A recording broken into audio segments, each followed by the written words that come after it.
Доколку се шетате низ Скопје без шише со вода на ова пеколно топло време, многу е веројатно дека ќе останете жедни, затоа што низ градот ретко каде ќе најдете чешма или фонтана за да се напиете или да се изладите. Честопати се случува и доколку наидете случајно на некоја фонтана, таа да не работи. Во период кога температурите достигнуваат и над 40 степени, граѓаните се жалат дека нема фонтани или чешми покрај булеварите и дека никој не води сметка за нивно одржување. Не работи.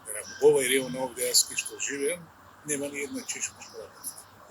Не, од сега мислам дека треба да се преземе нешто. Веќе сега барам трафика да земам вода. Нема, ова е чешмичка и ова не работи.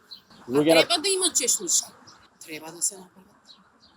Еве, ние сме излегле сега да пазаруваме. И малку прошетавме и сега ќе се испазариме. Па нормално да си ги средат надлежните што се одговорни за тоа. Во главниот град има околу 250 јавни чешми и фонтани, од многу од нив не тече вода.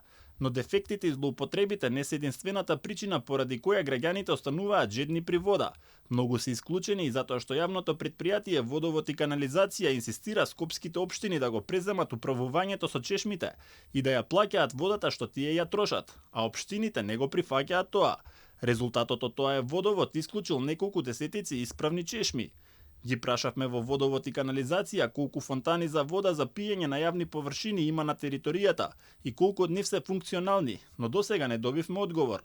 Не ни одговорија ни дали во иднина планираат да се постават нови на места каде што е утврдена таква потреба и дали граѓаните може да побараат доколку воочат дека некаде има потреба, како и кому да се обратат.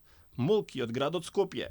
Проблемот со недоволниот број фонтани трае долго и истата приказна е секоја година. Граѓаните кои најчесто се движат пешки или со велосипед, не им преостанува ништо друго освен со себе задолжително да си носат шишиња со вода. Скопје е град кој во текот на летото го посетуваат и многу туристи, па без оглед на тоа какви впечатоци ќе понесат со себе од тука, сигурно ќе им остане сеќавањето на Скопје дека е град без јавни фонтани со вода за пиење.